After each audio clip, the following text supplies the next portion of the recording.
All right, good morning. Thanks for coming today. Welcome, welcome. Let's stand and sing a little bit. We'll see what happens here.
Wanna see what you see.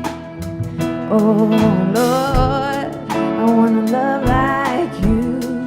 I wanna feel what you feel. I wanna see what you see. I'm not in a hurry when it comes to your spirit, when it comes to your presence, when it comes to your voice.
Open my ears, I wanna hear you speak.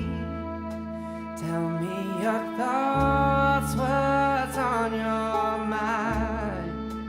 I'll be your friend, wanna see through your eyes. Open my eyes, wanna see you more clearly. Open my ears, wanna hear you speak. Tell me your thoughts, what's on your mind. I'll be your friend, wanna see through your eyes, wanna see through your eyes, wanna see through your eyes,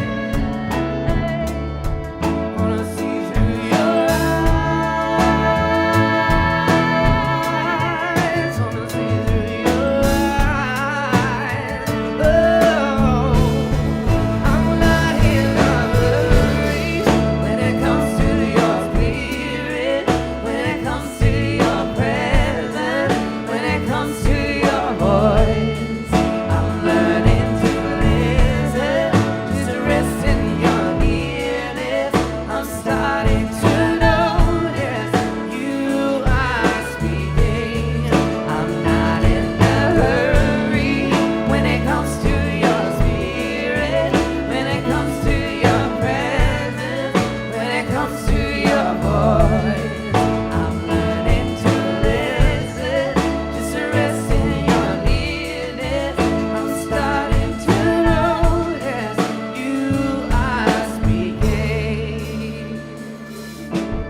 welcome. Welcome to Austin New Church. For those of you who are new and who have been here way too many times, I feel like this is the place where we are allowed to question anything except for just really silly sweaters. Don't question my silly sweaters.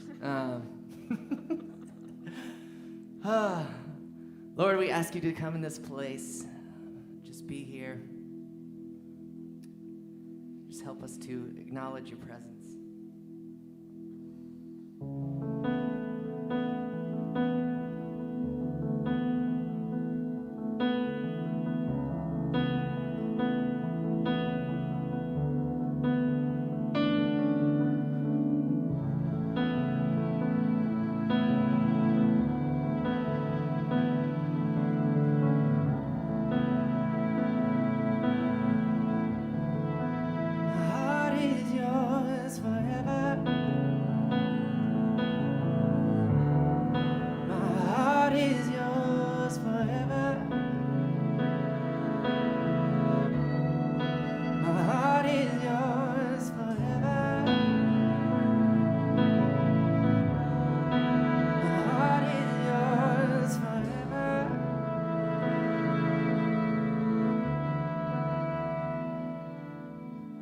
You love with no reservation. You're not looking for perfection. There's no need in me pretending. I give you everything. I give you everything. You deserve my full attention. Nothing less than my devotion. Speak to me and I will listen. I give you everything. I give you everything.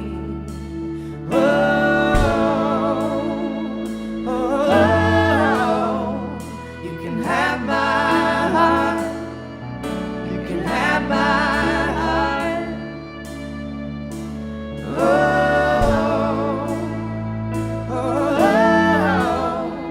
You can have my heart. You can have my heart.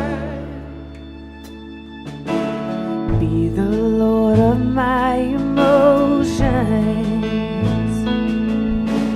Set me free from selfish motives.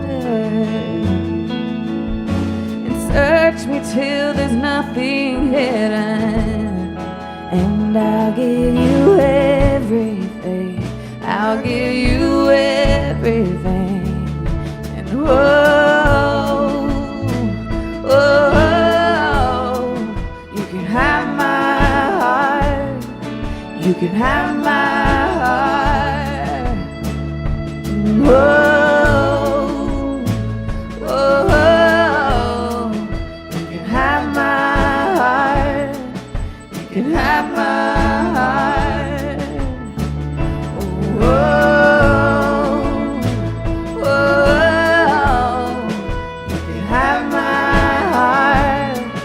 You can have my heart.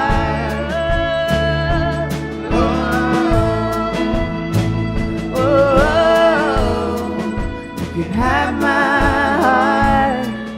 You can have my heart. My heart is yours forever. My heart is yours forever. My heart is yours forever. My heart is yours forever.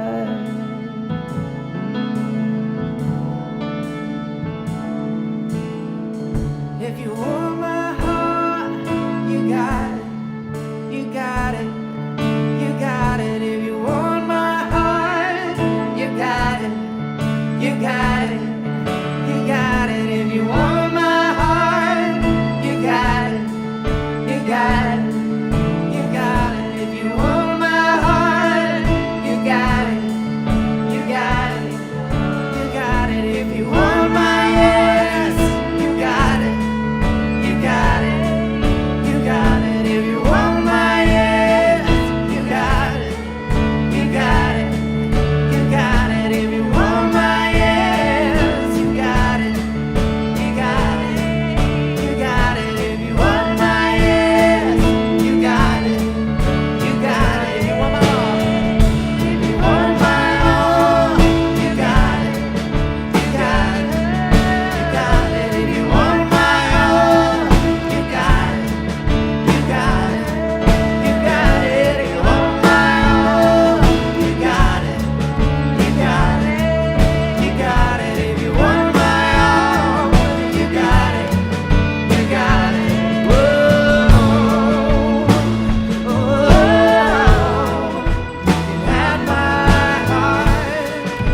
my heart, you can have my heart. Oh, oh, you can have my heart, you can have my heart. Amen. You guys be seated. Thank you guys for being here. Good morning. Hi, I'm Trey, one of the pastors here at ANC. Just want to thank you guys for being here this morning. And I know it's cold. I know we're in stage 5, but we're still here. And you guys are true warriors. Thanks for being here. Couple of quick announcements. One is we have Restore Weekend coming up. That's when on 5th Sundays we close the doors to the church. Historically, we've done this since our inception. Is on 5th Sundays, whenever there's a 5th Sunday in a month, we close the doors to the church and we go out and bless the community. That's taken many different forms over time. During COVID, however, we've kind of drawn back a little bit, and what we've done is done pretty much everything's click and shoot. So like we'll go to a place and we'll go to an Amazon list. We'll click and shop on something for one of our nonprofit partners that they need. We'll be sharing their stories and those needs. Do we have a slide for that? Anybody? No? No? Okay, so do this. Go back to the slide, the one where you can sign up for the newsletter. We got that one. Boom.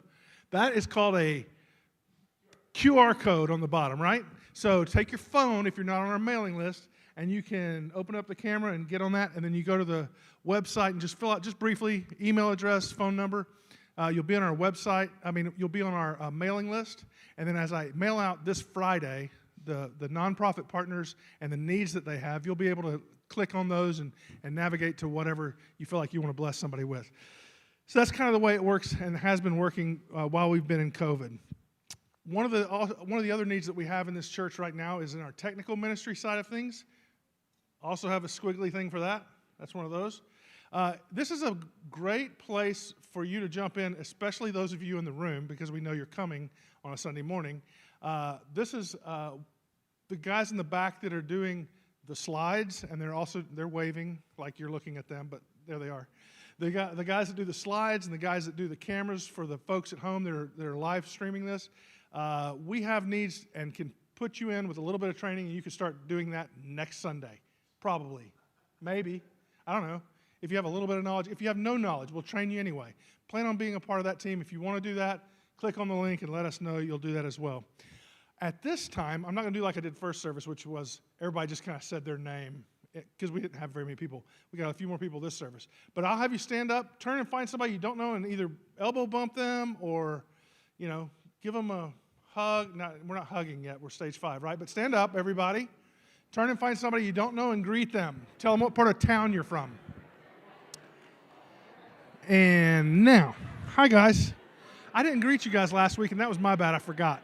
But I know there's a lot of different folks who are tuning in for different reasons. One is I got a couple of emails this morning, a couple of texts that said, our house is sick. We're not coming. Okay, sorry, but hope you feel better. Hope your house gets better. A lot of stuff coming down the pike. Today, we're not doing the online foyer. I saw that from Dana earlier. She said, however, if you want to, you can jump in and click the link. I would not know how to do that, but somebody have to show me. But I guess find that online if that's what you want to do and greet each other. Always love seeing you guys in the room when you come. Plan on seeing us. Otherwise, email us if you have any questions or needs that you have or know of in your community. And I'm sorry. She's like, what is he doing? And we'll be glad to connect you in your own communities about how to serve people. All right, love you guys. Bye.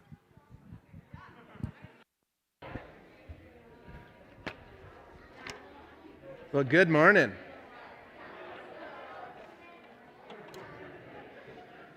It's great to see you guys.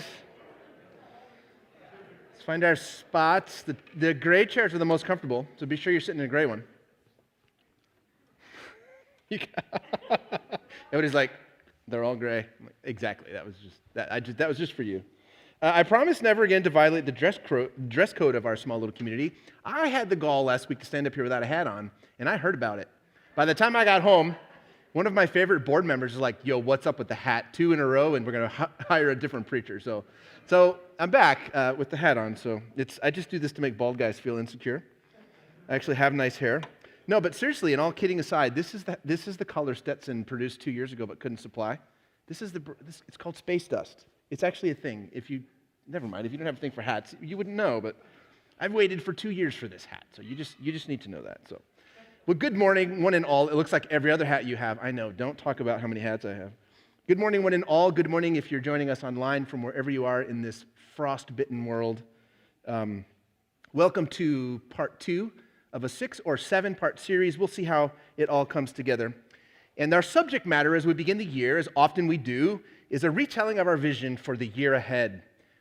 For 2022, as we look ahead, there's challenges, there's going to be some setbacks, there's going to be some things that won't go quite the way we thought. I'm sure there'll be things that will bless us that we're not expecting. But as we look forward, we often like to begin the year by going through again our values and our vision as a community. If you're new around here and you have questions about who we are and how we're connected and what we believe in and sort of how we organize, chances are you should stay tuned because chances are we're going to answer some of your questions in the next couple weeks. So plug in deeply. We'll follow this up later in the spring with a new partner class to answer all of your questions specifically. But I think we'll answer some of those questions as we go if you're new. And I know many of you are. As I mentioned last week, it bears mentioning again, I think, because it's important to acknowledge, churches don't have fixed identities.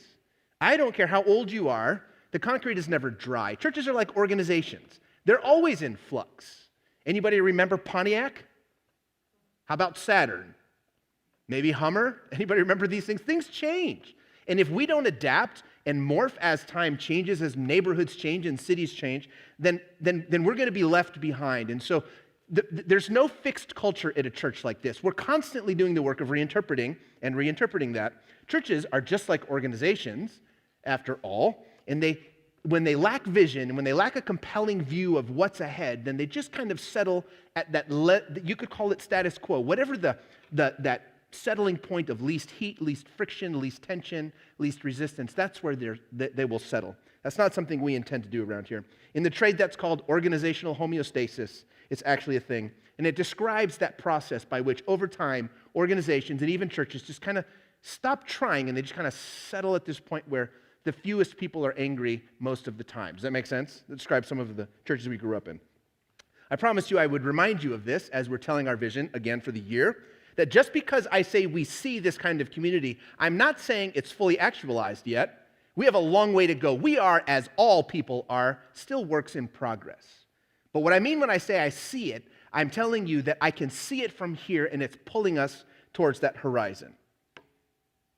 It's what we dream of. It's what we would spend $1 on if at the end of the month there was $1. It's what we would spend it on to build. That's kind of how we think. It's tugging at our hearts, and as we wake up from this long sleep, this long winter of COVID, it's what's pulling us towards the future. My hope is, at a fair articulation, after a good discussion and conversation about these things, my hope is that you'll feel compelled by this, that you'll feel like this is a place where you can get engaged, that you could move maybe from observer and critic to participant, maybe contributor. That's the idea. That's the hope.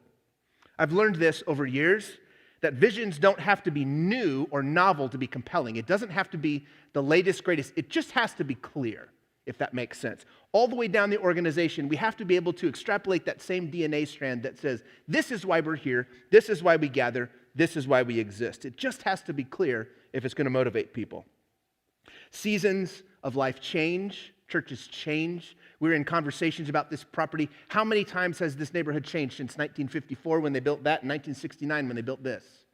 Almost inconceivable amounts of change happen. And so vision becomes very important, and it has to be clear. And I hope that we're going to have this conversation in such a way with a high level of honesty and some organizational humility so that you know that we don't pretend to be the perfect church that ever was. If you've got high hopes on everything that you need to make you happy, I promise you we will find our way to whatever doesn't make that list, and we will disappoint you in time. I hope that that kind of honesty and transparency compels you to get engaged. So on the table today is that second value for us. What is our vision for corporate worship? Now, for starters, we're going to need a better definition of the word worship if, perchance, what you think of when I say that word is what Sarah does on stage with the band or what Lamar does on stage with the band. If you're not thinking, when I say worship, of the poets that write our benedictions, of the nursery workers, of the man who cleans our windows on weekdays, of the crew that disinfects our classrooms between services, of the sound people and the tech people, of the preschool staff. If you're not thinking of the drummer in the band and the violinist, if you're not thinking of the preacher and the team that shows up to put pens and Kleenex within arm's reach of everyone, then your definition of worship isn't big enough. You see, the root of the word worship is the same word as liturgy, and it simply refers to the work of the people, what we do when we gather, all of the things it takes for this to happen. And so when I say our value for corporate worship, it's so much bigger than just preaching and music and poetry. It's everything we do when we gather. Here's how it reads in our vision statement. If you go online or if you were to come to a new partner class, here's exactly how it reads. We see a church that values worship that exalts God. We believe that when God is lifted up, that we have the privilege of experiencing His presence, God's presence, and have a unique opportunity to discern God's truth, a unique opportunity together to discern God's truth. Sundays matter to us. What we do matters to us. I would argue that we're not a program-based church. I've served many of those ministries in my time, but we do put a bunch of thought into what we do and what we don't do when we're together on a Sunday morning. We like to keep it excellent. We like to keep it tight. We like to keep it lean. We like to keep it focused. We like to keep it dialed in without a ton of extra parts.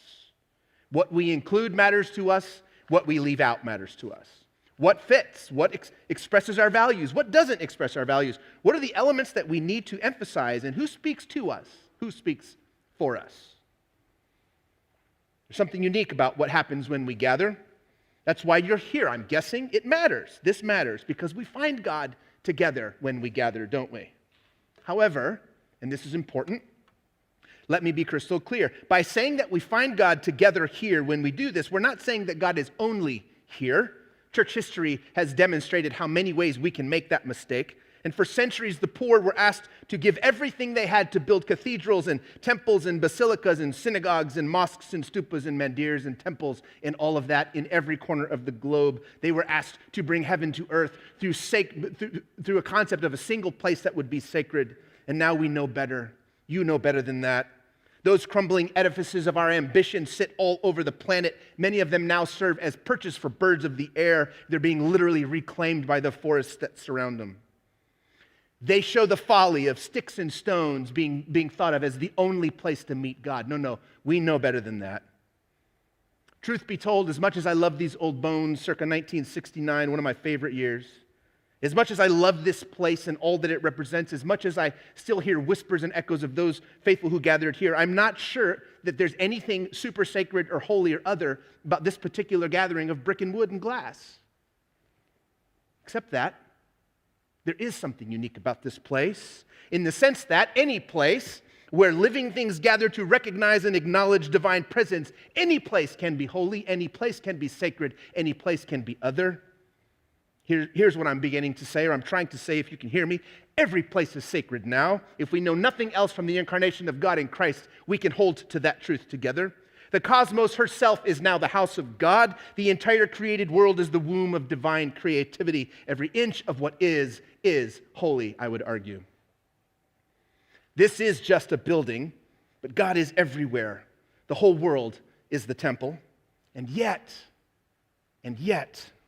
there is something different about how we experience God's presence when we are here together in this place, when you and I are here, when we are singing and reverberating those words that make sense to us, when we're listening and sometimes crying, when we're being challenged and we're responding through poetry and art and singing and song and silence and the Eucharist. There's something unique about the story we retell ourselves when we gather in this place.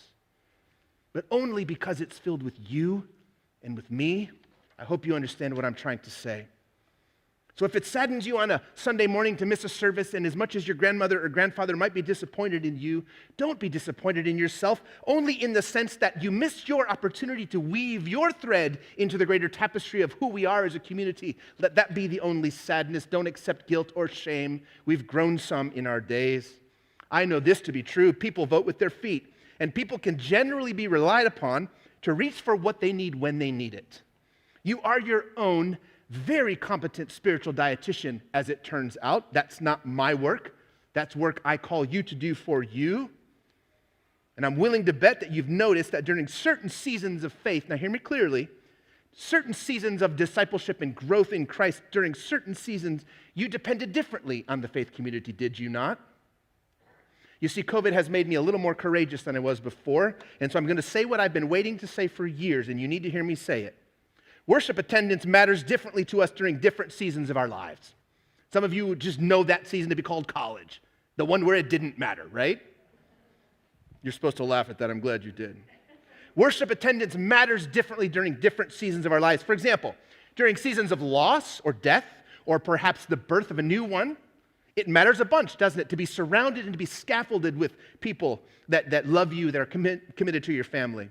The same is true probably for those first years of baby steps in faith. Oh, it matters so much to be able to see what the love of God looks like in the neighbor, in the one you sit next to that may be so different than you, yet somehow is built by love like you. It matters, those beginning years of faith. It matters so much how deeply we connect and reach outside of ourselves. But I want to name something that I'm guessing you already know.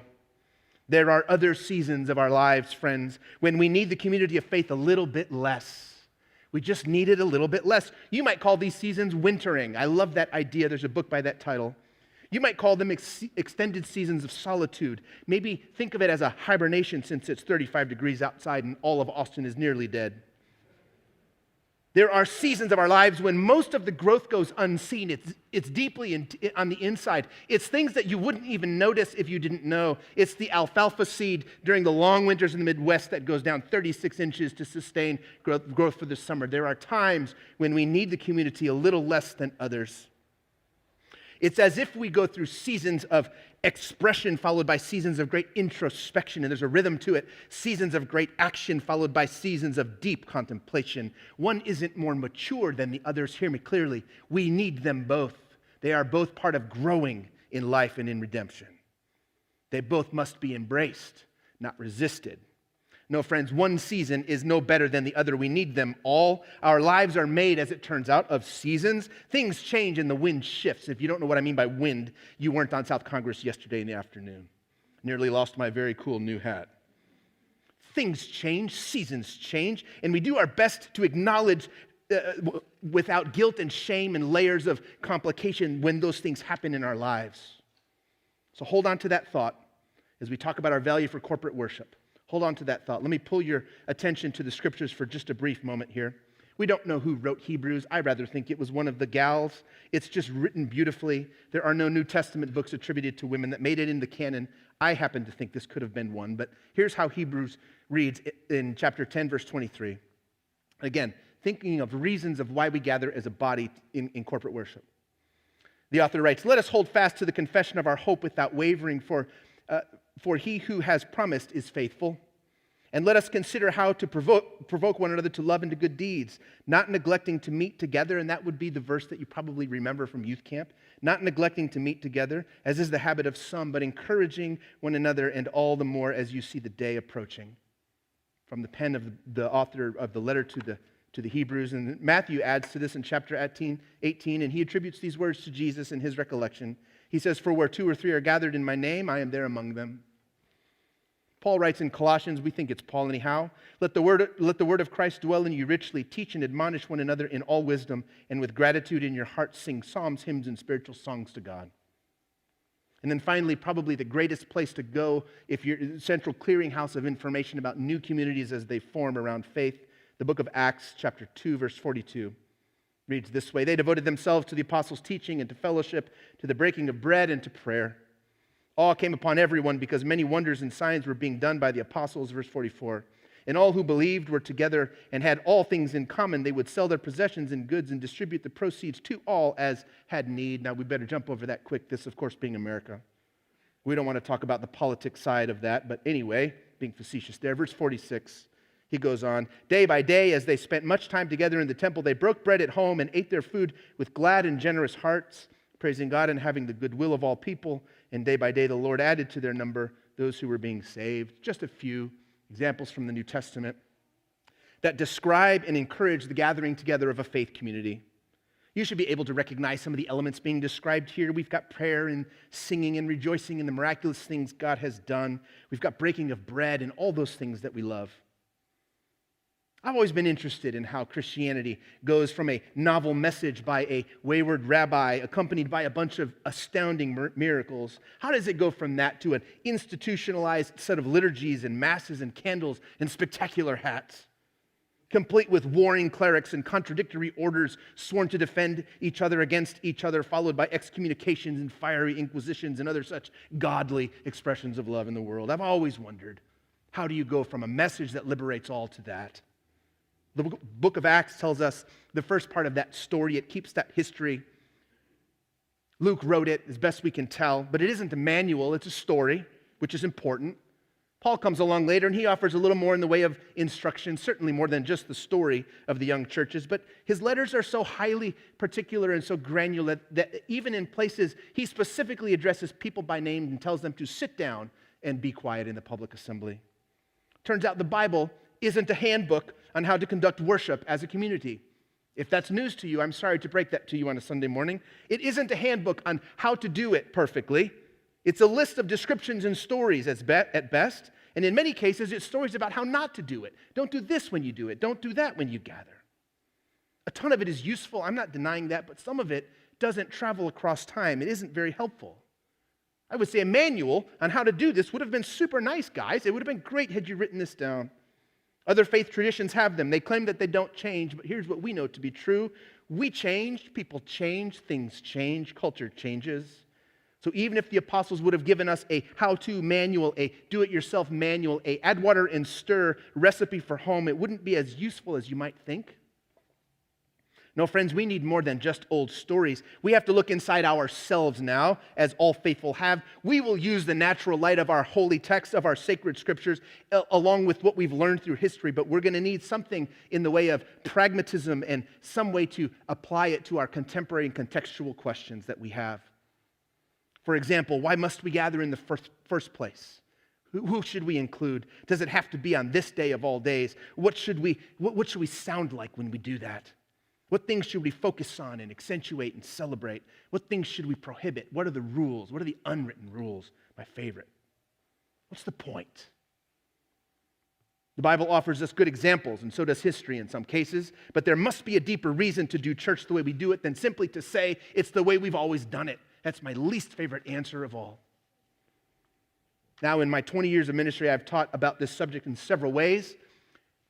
To begin with, in the early years, it would have just been that ultra-simple, guilt-driven approach that said the Bible commands it, it's sin not to gather. Meh. Later in my life in grad school, when I got my head around some complex arguments from postmodern social theory, I would have argued that there's no isolatable I. We are only a we. That's the only identity we have. And I would say, whatever. Here's what I'm thinking now as I think about this as your pastor. What is our value for corporate worship these days? What does it mean now after COVID? How have we been impacted and affected?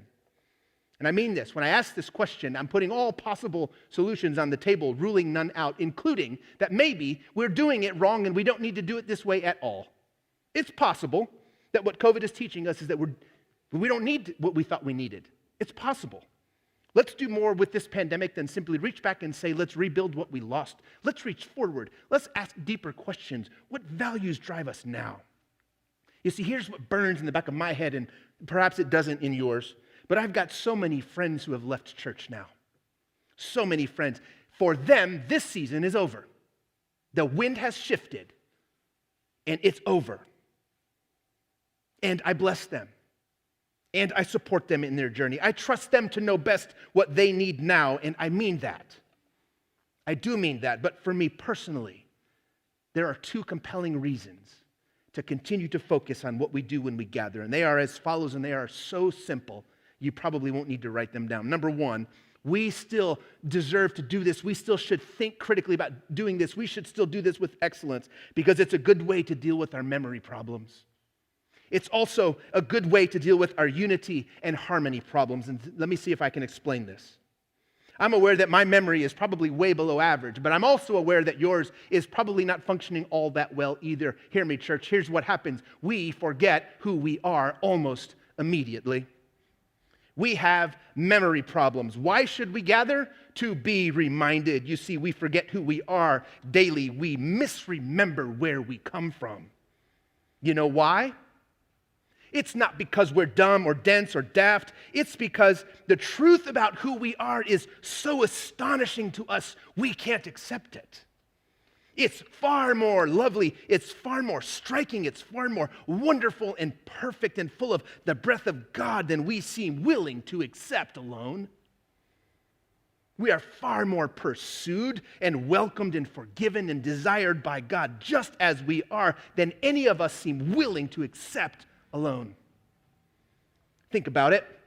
Every one of you is a neurology geek at this point, unless you read nothing and listen to no podcasts. We all know about neuroscience now. We know that negative input attaches to the churning wheel of our inner story generator far more easily than does the good news. We glom for the negative and we hold it fast, and it takes a dozen positive things for us to release it ever so slightly. That negative input is constantly churning. We seem so willing to believe the worst about ourselves, and we seem unwilling to accept our original goodness, our worthiness, how much God desires us. So that's why I spend almost all my time telling you that when we're together. It's the gospel in its most basic seed form. This is the truth that we can better discern together as a community of faith. You see, we have memory problems. I know COVID changed how we think about corporate worship, but it hasn't erased our ongoing need to be reminded who we are, who we're not, what we are and what we're not. And a worshiping community that gathers in commitment to itself is a great place to find that answer. Now, in all candor, I know you don't have to come to this little building on South Lamar for me to retell you who you are. Most of you don't even come to consume these services. They're mostly consumed either on Instagram or Facebook or YouTube sometime during the week. Our messaging is everywhere. It's all over the place. And anywhere we're talking, we're reminding you of who you are. So the first problem that I mentioned, that of memory, can be solved alone on your couch with biscuits and gravy and a good ball game on the background if that's what you need. But that's not the case for this second one. The problem of our not understanding harmony or unity alone. You see, I believe we have a second challenge. Our brains function in such a way that we extrapolate our own particular experiences, and we just naturally assume that all people in all places in all times function the way we do. What I mean is, since we can only see the world from our personal experience, our personal perspective, we naturally think that that's the one that's right, and that's the way it's supposed to be. Which means, hear me, if we isolate from the community shaped around living out the gospel of Jesus Christ in the world, if we resist all the challenges and risks and rewards of being part of an actual faith community, we may never get the fullest opportunity to grow and be stretched, to be discipled, to be developed. Why? Simple. Because alone, you're never wrong. Left to the counsel that you bear inside your own head and the worlds that you create in the confines of your own neuroscience, you're never wrong. You're always right. You're always right. We need others to summon from our depths what needs to be surrendered and released. It's how we grow. And I know that might sound simplistic to you, but I think if you're honest, you'll agree. We are better together because of the hard work it takes to stay together. That's the part that matters most. We know that the source of love and light and life, all capital L's in case you're looking for new ways to refer to God. We know that the source of all that is does not reside in a temple. You don't have to come to a particular place to experience God. The ancients didn't know that, but oh, we do. You don't have to come to a church to find God at all. Anywhere you can truly find yourself, you found enough of God to take you all the way home. But where can you go to be reminded constantly of who you are, that astonishing truth our heart can barely conceive of? And where can you go to be stretched and challenged and encouraged in such a way that offers the unique opportunity to actually taste what unity and harmony can feel like and be like now? Here, friends, right here. Now, God isn't only found here, but I'd be lying if I didn't confess to you that I believe God can be uniquely found in the midst of people who do the hard work of community, in this faith community, if we choose to partner together and build something that changes the world, organized around, of course, the hard work of love and reconciliation. I wonder if you still believe that. I'm guessing if you're here, you do. So count on us here at ANC to surround you with the least amount of moving parts, be they sound or light or bread or wine or friends or, people who just drive you crazy. Count on us to bring those things together in this magical mixture. Count on us to pull it into one place, to remind you weekly of who you are and who you're not, of who God is and who we can be together, of what love can do if we just allow it. Now this final thought, and this will be the loop that I promised you in the beginning. How will you know what season of life you're in? How will you know if it's winter or spring? How do you know if it's time to hibernate and go within, deep inside, and feed on the resources that you alone can provide yourself? How do you know if it's winter, and how do you know if it's time to get outside yourself and connect and cross-pollinate with the community? How will you know what season you are in? Oh, I think you know. I think you know, deep down inside, you already know. What you might be missing is permission from someone to simply say, trust yourself to know what you need now. Oh, I can't say it any clearer. I've been saying it for weeks. Seasons change, friends. There's no shame in admitting that. It's not about who's more mature and who got their feelings hurt and who's outgrown it. No, we have cycles through which we develop. Look at a tree and you'll see everyone recorded, and every ring is still the tree. It's not just that outside ring. Every ring is still present. We have seasons of growth, and so don't be ashamed to reach for what you need when you need it. I find myself personally in a season of winter, if I can be that honest. I'm pulling deep inside now. I'm pulling away from lots of social engagements and ways I used to exist on the outside. I'm tapping into inner resources that I never knew were there, and they're sustaining me for this moment. You'll see less of me out and about. You'll see less of me socially until this season of winter, it comes to its natural end. But don't be afraid. I'm still here. I'm embracing the season I'm in. Maybe the same is true for you. Maybe it's not. Maybe you just moved here, and what you need most is someone to pull you out. Embrace that season of spring and flower and bear fruit as best you're able. I don't know where you are. Only you know what season that you are in. And the only thing you'll ever get from me from here is permission and grace and understanding as you determine what that is. I wonder if you would pray with me. Lord God, let it be. Spirit of God, remove from us guilt and shame now. Let us walk confidently, understanding who we are in you. In your name we pray. Amen. Why don't you join me on your feet if you're able, as the band reassembles. Billy's bass gave birth to a tiny violin this week. Isn't that the cutest thing? Did you ever wonder? They look exactly the same proportions, only one's large and one's small. So what more fitting symbol around which to gather than the Eucharist? We do it on a weekly basis, and I know some of you are not used to that. People say, well, whatever you do, you're going to wear it out, and it's going to become routine. Well, then why do we preach every Sunday? I'm over it. Let's watch good film. I had that class in grad school, too. We gather around the Eucharist because it's the one thing that makes every single one of us the same, no matter where you find yourself in the world. Your body needs to be sustained with the nutrients that the earth provides. And Jesus promised his friends the night before it all happened, and their hearts were broken in Jerusalem. The night before it went down, and he hung against a dark sky, a man being tortured. The night before, he reminded them that anything you eat that goes through you sustains you, and it comes from God. You see, it's a loop. It's called Eucharistic life. And so it's my joy to open a table for you, and we do it somewhat non-traditionally, but at the base of the stained glass, you'll find the elements, and because of COVID, they're very sterile and whatever. Take those to your seat during the next song or so, and be reminded that as near to you as the molecules are that sustain your energy to be alive in the world, that's how near God is to you. And so if you would join your heart with mine and prepare yourself, let's say the words that can be recognized in 200 languages. No matter where people are, these words are said. And when Jesus was asked by his friends, how should we pray if not making loud noises and showing off, Jesus said these words, and pray with me.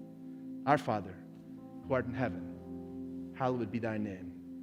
Thy kingdom come, thy will be done, on earth as it is in heaven. Say the words. Give us this day our daily bread, and forgive us our trespasses, as we forgive those who trespass against us. And lead us not into temptation, but deliver us from evil. For thine is the kingdom, and the power, and the glory forever. Amen.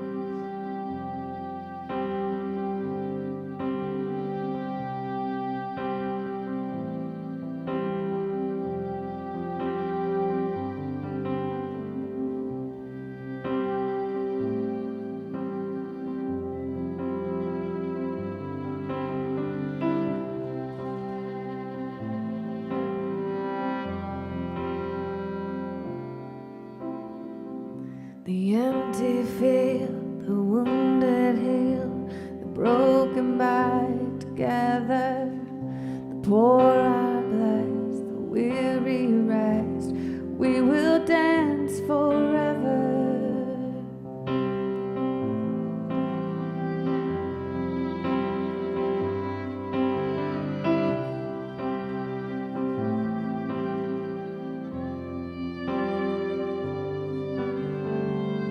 The blinded see, the chained are free, the doubtful now believer, the outcast know, the orphan home. You are my Redeemer. Behold, behold, behold what love can do. Behold, behold, love's making all things new.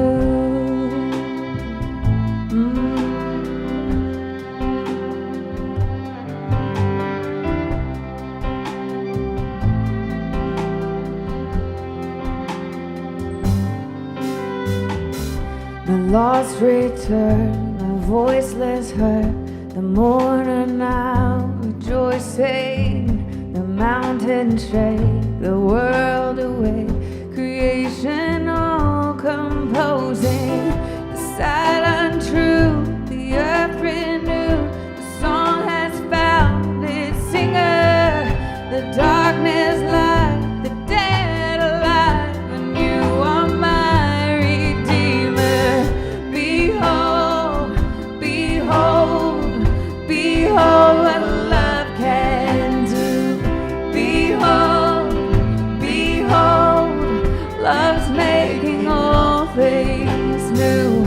Behold, behold, behold what love can do. Behold, behold, love's making all things new. We've been struck down, we're not destroyed. We've sown in tears, we'll reap in joy. We've been struck down, we're not destroyed. We've sown in tears, we'll reap in joy. My eyes are open. My eyes are open. My eyes are open. My eyes are open. My eyes are open. My eyes are open. Behold, behold, behold what love can do. Behold, behold, love's making all things new. Behold, behold, behold what love can do. Behold, behold, love's making all things new.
wanna be where you are.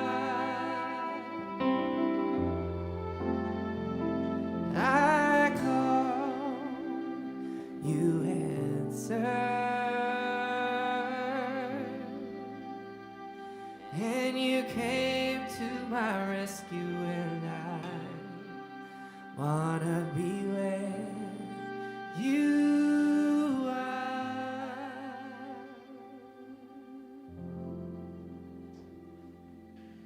Well, I hope you're blessed this morning. I will send you out into the world with these words from Madeline Mosk.